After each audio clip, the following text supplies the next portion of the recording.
जबाबदार नागरिक, मी बलशाली भारताचा जबाबदार नागरिक या नात्याने 20 नोव्हेंबर 2024 रोजी या नात्याने 20 नोव्हेंबर 2024 रोजी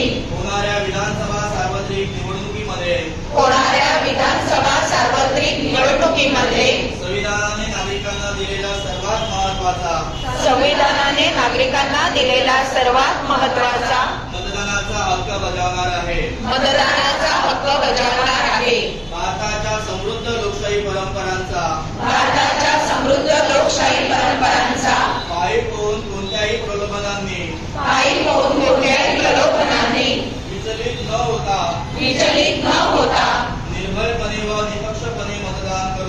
निर्भयपणे व निपक्षपणे मतदान करून शांततापूर्ण निवडणूक प्रक्रियेची प्रतिष्ठा जपण्याचा प्रयत्न करीत आहे. पालघर जिल्ह्याची उच्चांकी मतदान करण्याची परंपरा या